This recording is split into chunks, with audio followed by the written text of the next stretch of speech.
Hey, what's up, everybody? Welcome to another episode, or welcome back if you've been here before to Sensation Nation. As always, with every subject and every guest, I actually put a lot of thought into what I'm going to talk about and who I'm going to talk about them with.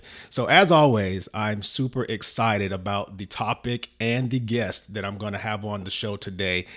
This is something, ironically enough, which we'll get into. I have a chat group, various chat groups, and one of them was kind of dead for about 6 months. And all of a sudden, 2 days ago, someone dropped in this YouTube link to a TED Talk, and it's like, "Hey, what do you guys think about this?" And then I was like, "Huh, he's actually coming on my podcast in 2 days," and it was actually an interesting conversation. So I'm super excited that people are talking about this gentleman, and the fact that he took some time out of his busy schedule to come on Sensation Nation is a very big deal to me. So, ladies and gentlemen, without further ado, Atlus Aultman, welcome to the show. Thanks, Shooter, man. Awesome to see you. We talked a couple weeks ago, and we've been chatting ever since. And I'm super impressed with everything that you're doing, man. You're just an amazing force and helping so many people. You don't even know how many people you're helping. So thank you for all that you do, brother. I know you hear that from general officers all the time and leaders in our community, but just little guys like me, man. I just want to say thanks. Thanks No, for what you're doing, bro. I appreciate it. If you're a little guy, then I am barely seen. So I'm super microscopic. Speaking of all the things that we do, I've taken a look at your resume, so to speak, and you and I have never met in person, but I feel like I know you well enough because I've been kind of doing some stalking, LinkedIn stalking, if you will, and we happen to know a lot of folks that are kind of mutual or friends, if you will, Yeah. and so I've kind of been going down, looking at all the things that you have done, all the things that you're doing, all the things that I know that you will do, and in that I've seen things like special operations. I've seen things like White House. I've seen things like being in combat war zones, so on and so forth. So out of all those things, like, tell me, what is it that really shaped you, and how did it shape you to become the person that you are today? Yeah, man. I love that question. That was excellent. Good framing. All right. So yeah, man, my TED Talk talks about it. My book talks about it. And I'm going to tell you right now, it's people, man. Like, because you just said it, man. We have the same circles, which means we've selected the same people, the same excellent people, the same outstanding leaders, the same mentors, the same community of people to like pour into us. And I said it in my TED Talk. The whole premise of it is, you got to be careful who you let in your life because they will change it. It's said multiple different ways, but if you're hanging around this, same six people, and those six people are drug dealers, you're going to be the seventh. But if you're hanging around, you know, 18 millionaires, you'll be the 19th. I like And that. being a millionaire ain't hard to do. All my friends have lots of money, but they have, this little heartbeat inside of them that's yearning for community like we have, like you introduced to your community that continues to grow.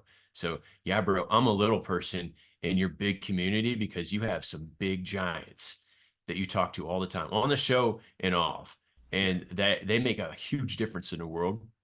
And those people shape you just like they shape me. And that's why I always chose to be in those communities, and you can too. Right. Like that's the Right. biggest thing, man. You're People right don't about that. realize it's a choice, You're you right know. about that. You're right. It was interesting. One of those gentlemen that you talked about within the same circles. I remember riding in a car with him one day, and I almost felt like I was like a lead blocker for a running back. Every time we went to a conference, everyone wanted to talk to him, and I'm just like, no, no, no, he's got to go, and that kind of thing. and Schedule. exactly. We got in the car one day, and I was like, "Wow, sir, everybody knows you." And his response was very simple. He said, "And one day everybody's going to know you too." And I was like, well, not me, right? Now, I don't think Yeah. I necessarily seek to be known per se, but if you do great things for great reasons to help great people, more Yeah. people will know you. And speaking of knowing you, everyone kind of has to figure out who they are. Like, and Yeah. that's kind of why I asked you about your experience and what has shaped you.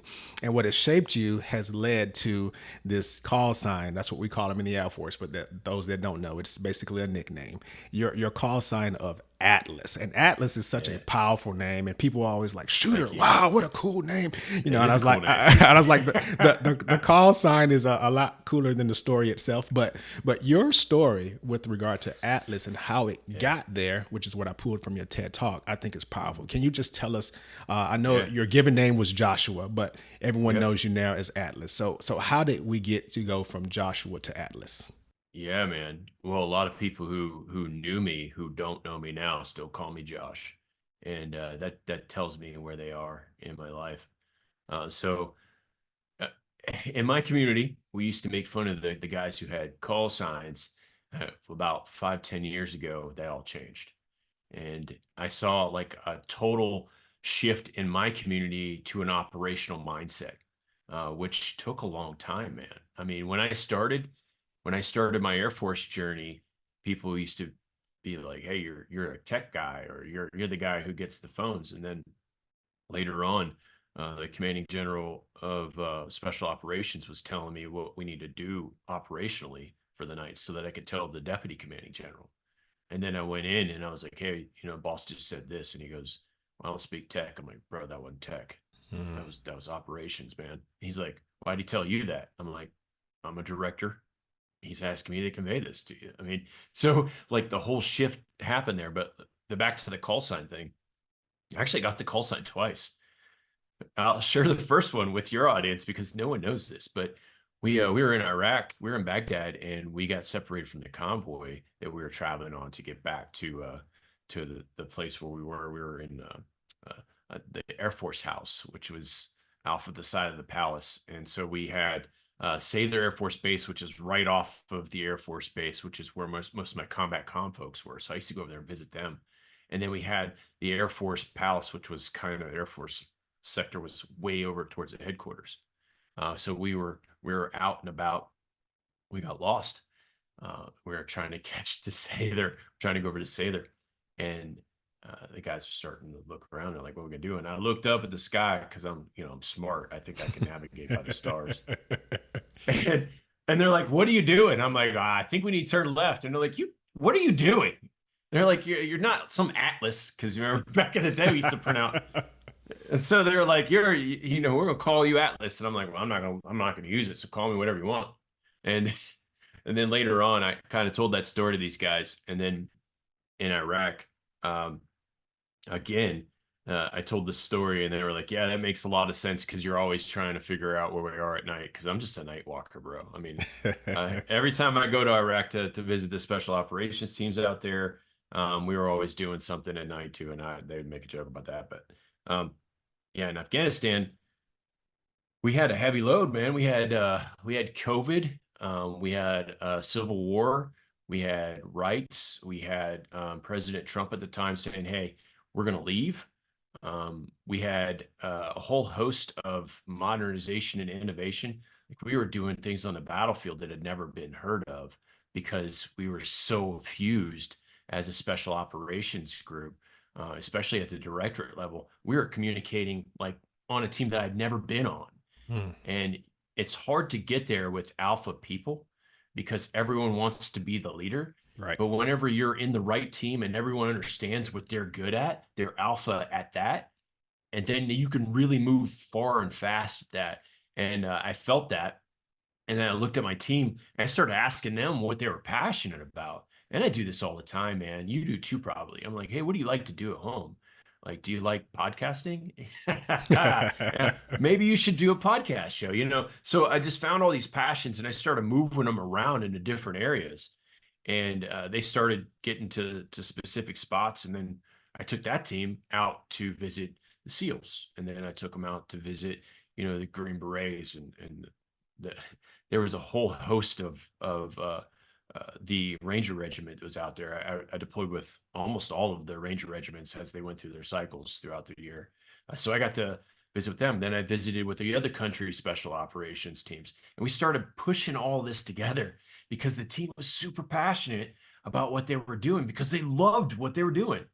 I didn't just keep them in the job that they were asked to do. I put them in the job that they wanted to do, and they still did the job they were asked to do. So they were super fueled. Talent We move management. fast, right? We so move fast. And so, at the end of my tour, the commanding general called me and he goes, you crushed it. And dude, I mean, I hear that a lot. You probably do too, but like I don't crush it. My team crushes There it. you I just go. set it up. They knock it down. I'm like, there it is, domino. And they go, bop, bop, bop, bop, bop, Yep. you know? So I was like, hey, sir, my team's awesome and amazing. And he's like, I agree. Why don't you go tell them? So, I hustled back, gathered the team up, rally up, and they're like, oh, thanks, sir. Yeah, thank you. Come in here. And they started the call sign ceremony. And every call sign ceremony is different, man. Mm-hmm, mm-hmm. Every one of them. So mine started with stories and they went along with that. They're like, hey, you told us what you were going to do and what you weren't going to do. And like, you didn't lie. You didn't do any of the things you say you suck at. Cause I don't, man. Right. Like, Right. I'm not good at numbers. Don't give me numbers. I'm not going to do them. I'm going to mess that up. So can you do the numbers? So there's somebody who likes numbers. So, they were like, hey, you did all this. We started moving fast. And then all this heavy stuff. And I can't even mention the classified stuff that Mm-hmm, was going mm-hmm, on. mm-hmm. And then at home, I was working through my divorce. Mm. My COVID was making my renters not pay. So I had 5 houses at the time Mm. and I was trying to navigate that. I had legal action being put against people that were destroying my properties. Oh wow. And I mean, it was a huge mess in my personal life too. Sure. But like I let two people know that, I was like, so they found out. They always I, do, man. right. Of And course. so they're like, you're carrying all this stuff and you're carrying us, and you're a beast in the gym, bro. I should show you some pictures, man. I used to lift a lot before I was broken.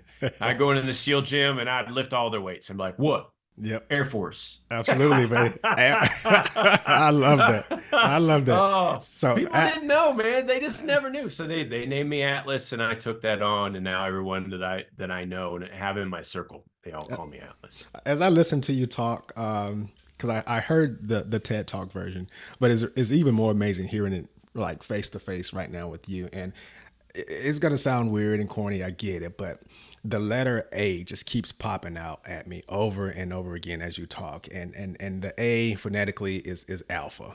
And you talked Yeah, about alpha before. And you yeah, talked about Atlas. It starts with an A. And you were the alpha of the yeah, team. And you're the yeah. alpha leading a bunch of alphas. And I you was, mentioned yeah, talent management, right? You've got a bunch of type A's, which is hard. As a type A leader to lead a bunch of yeah, type A's, that's yeah, hard. But man. what you did was you took a bunch of type A's and made them alphas in their own piece of the pie, That's which right. gave you an entire alpha like pie. And that Yeah, right there is transformational leadership. And I think that's how you did it. And yeah. I hear winning, I hear leadership, which is your foundation, winning leadership. That's what I hear right now. So tell me how you got so passionate about your concept of Yeah. winning leadership, which is what we're here to talk about. Yeah. It- winning's contagious, man.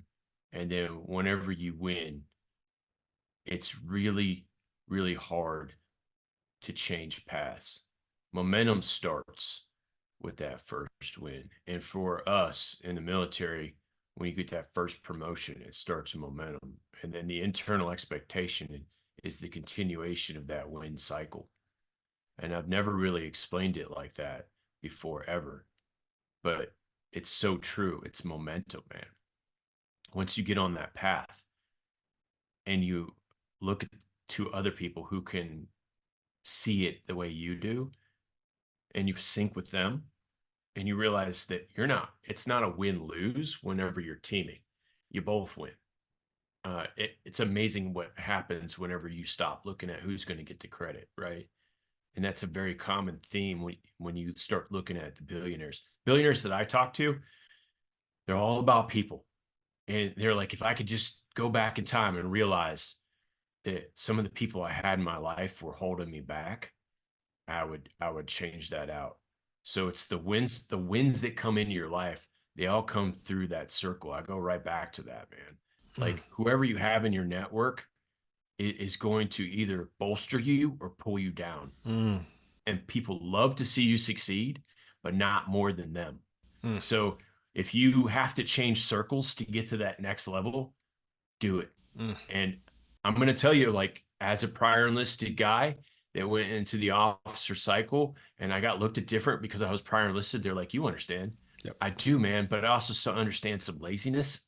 And I also understand the ability to not get out of your comfort zone. Mm. And I also understand that you're making a choice. So, like, there's a lot of things that go into each decision cycle personally for you to go to the next level. So Mm. for me, it was getting out, man. I mean, I had a really good career, man. I had lots of great mentors. I still do. Mm-hmm. I just decided to go this route because I'm helping now corporate America. I'm helping small businesses. I'm helping veteran businesses. I'm helping like things that I can't help because I just, no offense, I didn't make enough money in the I hear you. military, I hear you. you know? Yep. So like, if you want to change the world, you got to have the money to do it. Yep. And you're not going to do it when you're getting paid, to do your service. It's called service for a reason, man. That's right. Like you're giving up a lot of money and you're telling people no all the time, probably to 4 to 10 times more your salary to just get out and hang up the uniform. But That's right. that's not you right now. That's right. That's right. But you'll know when it is. Yep. You'll know when that time comes. Don't feel bad about it.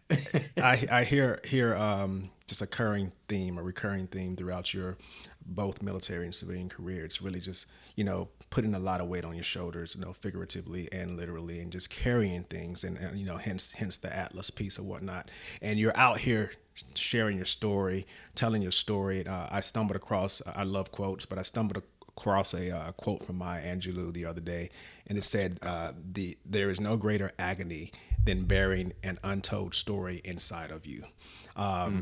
And as the Atlus theme is kind of laid out there, and you're carrying things, what you're not doing, which I think is great, is you're not carrying it inside of you. You're actually carrying it on your shoulders physically for people to see and hear. And with that, I've seen that you are a #1 best-selling author out there telling your story, I think like at least 13 times or something like that. So how many books have you written? I've written 7 books. I've published 5 of them. So all 5 are international bestsellers, and it's not a hard thing, but it's a lot of work. Most people, they'll call me and they're like, "Hey, how do I write a book?" And then I'll give them my process, it's available on my website. I've given it to What's your 3 website? people. What's your website? My is Leaders Tac Kit, so leaders-kit.com. Mm-hmm. And it's all kits because I don't believe leadership is a one size fit all thing. I think everyone's got their own style and they need their own kit for that. When you're in the military and you're looking to deploy a specific area, you don't bring your snow gear to the desert.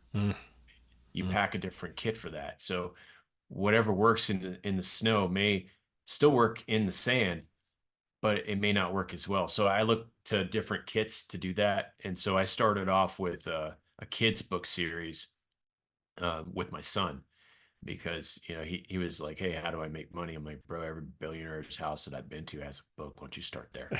There you go. Yeah, so we did that. And then we did the father-son teaming where he was editing my book pictures, not really the words. If you get an early copy of my book, you'll see he didn't edit the words at all, and I just left them in there. And people are like, "Hey, you have an error in your book." I'm like, "Oh, bestseller, bro." So, do you have that? And it's kind of like, that's exactly why it's a bestseller, because it is what it is. It's real, man. AI did not generate that. You know it if there's errors in there. So I think they're all fixed now. I don't know, man. In the same sense, the kid doesn't care either. The kid connects with their parent or the grandparent, or whoever the leader is in their life. And then at the back of the book, I have a place where they can tell stories. I think whenever I write a book, I write it as a tool. So for all my kids' books, I paid more money for the best colors. I paid more money for the best book, designs. I paid more money for the quality of the book so that it will last generationally, so that whatever lessons the kids are reading now, they can read to their kids and they can remember where they are, and then they can read to their grandkids. And it's going to be the same book, man. It's going to be the same book. Yep. And they can write this every year, and it changes. See the development they do. Parents love that. It's a 5 to 10 minute story, which is the perfect bedtime, time, unless you want to talk about it. So those books all went crazy. I didn't even plan that, man. I didn't even plan that. My other book, my Rule of 3 book, this one, actually, I pushed it around the special operations community and it found its way to Harvard. And they're Wow. like, hey, we would like to publish you. And I'm like, cool. So I started talking to them for, I don't know, 2 chapters. And Dave Goggins, Dave, Dave is he, he runs the same circles as a lot of the people in my community. Mm-hmm. So they're like, Dave, if Dave says it, he means it. And he got out and he was like, hey, don't let anybody publish your book. Mm, And he was talking to it like a group. mm, And I just heard that for me. And I was like, mm. yeah, that's probably smart. He's like, they'll own you. So I was like, hey man, I need my book back. And they're like, okay. So Wow. they didn't care. So then I published that one myself. But that's the book I was working on. The other ones were just like we published it and the next day we were on the best-selling list. I'm like, what just happened That's here? insane. And then we did because no one does kids leadership, That's right. So people are And like, and cool. they need it. And they need it. Yeah, You mentioned yeah, Dave Goggins. If you were to see my yeah, little miniature whiteboard, I have down one side a list of topics that I want to talk about. Down the yeah. other side is a list of guests that I would like to have on. And sometimes Nice. those things match, and I just draw my little lines between the two. So obviously, Yeah, your name was up there, and it's like I need to get this person on, and you nice. already kind of had your thing going. But David Goggins is on my list one day, Oh one yeah, of these days. But we talked earlier about the little thing I send out in advance, like no profanity. I'd make an exception for David Goggins because that's for just what he Dave. does. Yeah, Dave and Gary Vanderchuck. I'm gonna write a note down right here. If I talk to Dave, I'm gonna send him your way. That would be amazing. Well, first of all, I'm just honored to have read his books, and he's very inspiring for sure. But back to you though, the important topic right now. Yeah, So we've talked about some of your books, but at the same time, there's this TED talk out there. Start with who, and yeah, I know when I kind of dug into your background and I watched the TED talk, and it's really kind of a tribute to your parents. it But at the is. same time, it's like your life story rolled into like 13 minutes or whatnot, right? Yeah, yep. So talk to me about what drove you to say I need to get out here and do a TED talk, and like how did you feel once you got it out of your system? Again, those untold stories, you just got to get it Yeah, out there for the public to see. yeah. Well, the road to the TED Talk happened through my book, and then uh, my future wife saw Grant Cardone doing a TV show where they paired TEDx with America's Got Talent, and they were looking for short stories for what they called the Great American Speak Off. So they were doing some filming in the area, and I went and I won that competition in Phoenix, and I went to Miami, and then I put myself in a room while I was still on active duty. I had to take leave to go do all this. Mm, I put myself in a room with pro pro football players, pro baseball players, people who had millions of fans on Instagram. These people are like people that I've seen, and they're all on the same Grant Cardone TV show with me. And I'm like, what the hell am I doing here, man? Like, this is crazy. mm, So I really started to look around and I started to connect with everybody. And I realized, man, my story's probably just as powerful as theirs when mm, it comes to like my life journey and what I was doing, except for no one exposes military leadership like we get to experience. Like we fast track leadership in the military. It's a backbone of what we do in mm, everything. mm, And we study it as the world's largest corporation, Department of Defense. It's the number one employer in the world, and we're part of this giant machine that no one really knows about. They only hear it from people who publish books like Navy SEALs or Dave Goggins, he's a Navy SEAL, or someone else. They never really hear the Air Force side of how we do this. And that's kind of unfair to us, man. We have elite people that no one knows about.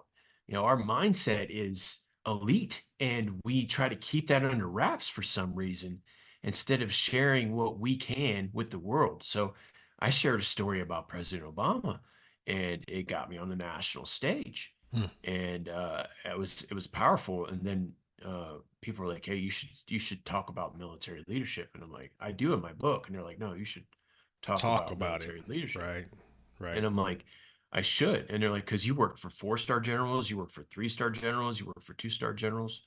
He's like, you worked for all these jobs. I have a binder this big of star notes and like handwritten notes. I keep all that, man. Wow. And I had to give it to Ted and be like, here's what handwritten notes from the 4 stars that I worked for. And they were like, okay, you're not lying. Because they were going to publish that. Hmm. My my TED Talks, oh man, I hate saying it, but my TED Talks flagged. They put a flag on me, and Jocko Willilink is also flagged. So I'm not sure it's a bad thing, but they don't recognize like our studies as scientific because leadership's not science, man. It's an art. It's an art, 100%. So they're asking me for scientific evidence. I'm like, did you ask? And I'm not defaming him, but like, did you ask Simon Sinek for his scientific evidence? Because him and I have a similar, very, very similar talk, except for his approach is at the end of what everyone thinks is normal, Right. and mine is at the beginning and actually works. I mean, if you start with why, kids do that every time you ask them to take out the trash. That's right. Why? That's right. Well, why am I doing this in corporate America? Because we don't do it in the military. Hmm. We explain this is what needs to get done because they don't ask why we're at, this is, you start here. I got you for a why.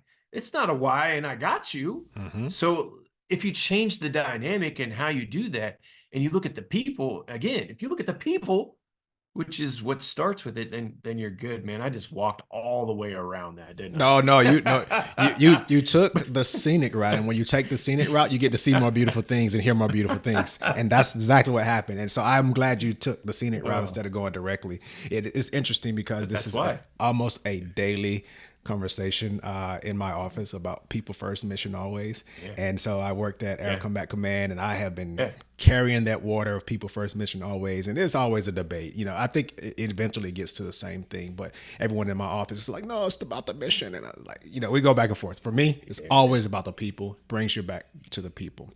Well, You, Shooter, you you were in with the big brains in the Commander's Action Group up there. I know, like there's a lot of probably good discussions there, but oh you can't yes, have. You're right. You can't have a mission without the people. What are that you is a gonna do? fact. That's a fact. What are you gonna do? That is a So, fact. You've done some amazing things. you We too. all strive to be productive members of society. And, one of my favorite quotes that I probably mention almost on every episode is from John C. Maxwell. He who thinks he leads but has no followers is only taking a walk. And when you can get people to willingly follow you, then that's how you know you're an effective leader. And you've done some great things in your career. You're doing some great things in your next chapter, and you'll be doing Mhm. some greater things in the chapters to come. And I ask this question to you. What is your ultimate goal? Yeah, I think everyone has the same goal. They just don't realize it yet, and that's to leave the world in a better state than they found it because they were in it. Hmm. To leave the world better than you found it, especially knowing that you can change it. That should be everyone's goal, man. And it doesn't have to be everybody. One person. You change one person, and that butterfly effect changes the world.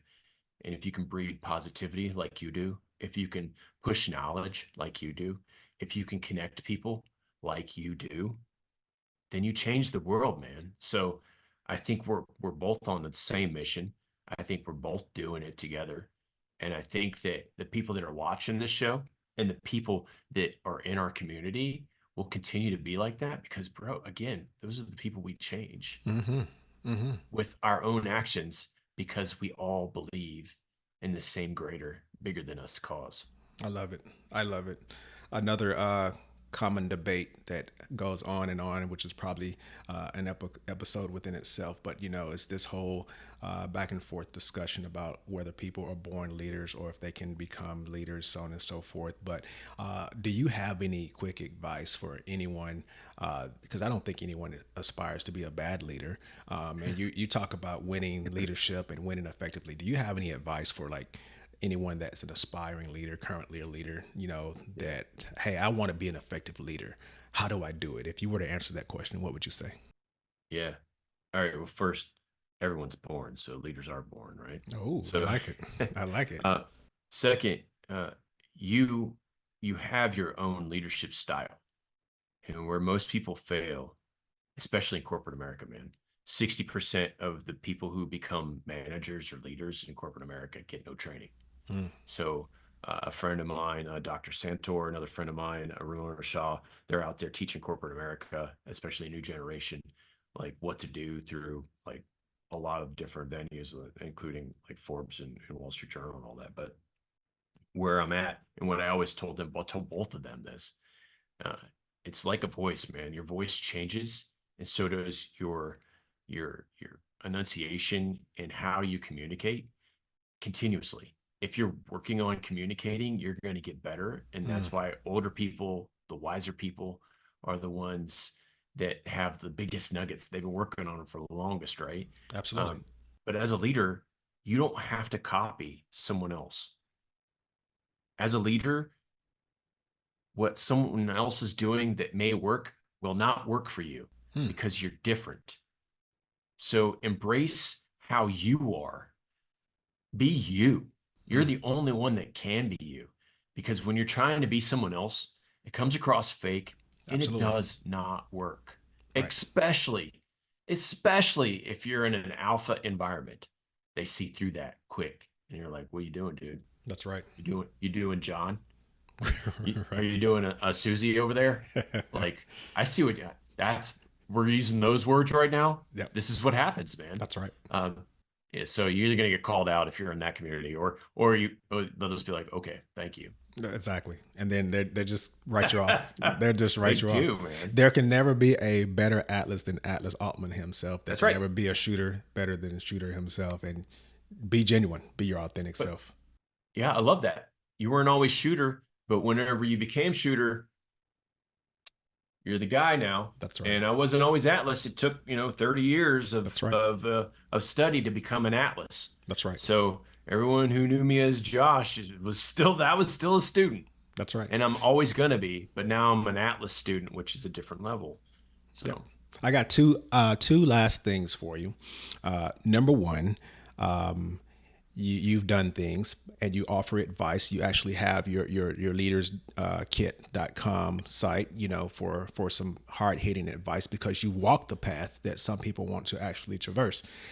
Do you, if you were in a quick 30 second elevator ride with someone and someone was interested in me, becoming a speaker on TED Talk or writing a book, just without giving away what's on your website, like what would you tell them before that elevator reached its floor? yeah, man, it's a bamboo trip. So bamboo, you plant it, you water, you water, you water, you water, you don't think anything's happening, and it shoots up. It's the same thing with a book. It's the same thing with the TED Talk. You got to start it. And you start it, you plant the seed, and you just continuously cultivate that seed. I love it. And whatever you've got in your mind needs to come out. Your story is important, man. There's somebody somewhere that's waiting for your story. Absolutely. Absolutely. I want to offer an opportunity right now for you to share your products as far as your websites, how to contact you, Yeah. because usually these podcasts lead to I want to contact that guy, or gal or whatever it may be. What are Yeah. the best ways for people to reach you, find your stuff, find your content? Yeah. Okay. If you want to reach me personally, your community only, LinkedIn. I'm a top voice on LinkedIn and leadership for a reason. And if you DM me on LinkedIn, you're going to get me. Yes, I can Every, attest to that. everywhere else, you may or may not. So like if you're on it, if you're one of my Instagram followers, I have a lot of followers. I don't know, but most of the LinkedIn community that I have, it's people I know. So if you want to reach me, you can reach me on LinkedIn, Atlas Aultman. You'll see Josh Atlas Aultman out there in case you got my old community that wants to come back. And then my website is leaders-kit.com. Look, man, I have a lot of products, but I'm not trying to sell anything. Oh, I understand. I Like understand. I'm I'm very blessed and fortunate not to have to worry about money. I don't Hmm. need a lot. Hmm. So I want to help. I do like it when people donate to my causes. And if you want to reach me for a speaking engagement, um, I work for a couple speakers bureaus. You can talk to them, and they'll hook you up with how to get a hold of me and my programs. But um, yeah, man, I'm not trying to sell I anything. understand. I understand. Uh, My book is 99 cents if you're going to get the Kindle version. I mean, I'm a best-selling author, but I'm not a billionaire best-selling author like a lot of people are talking about. Like, I have a Right. number one book. Cool. They're like, how much money do you make off of that? I'm like, monthly, like $20, I think, maybe 20 bucks. You- Like, how You're, many do you sell? Thousands, but like, yeah. I just want people to be helped, man. You may not be making paper money, hand over fist like some of these other people, but you're investing in the world. You're investing in people, and to me, Yeah. that can't be counted. Like that's an astronomical amount of money. So Dude. listen, Yeah. this Yeah. is awesome. Before I let you go, I usually do every episode by ending with a very quick 10-question round of what do you prefer. go. He's not prepared for these questions, ladies and gentlemen. None of Yes, my I love guests it. usually are. So it is completely unrelated to what we've been talking about today, but we like to end on a fun note. So you ready to kick it off? Let's go. Number one, what do you prefer? Win the lottery or land a dream job? Land a dream job. Love it. Number two, test the waters or dive in the deep end? I always dive. Dive in head first. Number three, glass half full or glass half empty? Oh, both. Oh, yeah. Depends on who's holding it. Ooh, that's powerful. Number four, ketchup or ranch? Um, ooh, that's tough. Ranch. Ranch it is. Number five, nighttime or morning time? Definitely night. I'm a night walker all the time. Got it. Number six, passenger or driver? Driver. Number seven, city or countryside? Country. Number eight, lose sleep or skip a meal? Always skip a meal. Always skip a meal. Number nine, shopping online or shopping in the store? Online. Online. And last but not least, start work late or leave work early? Both.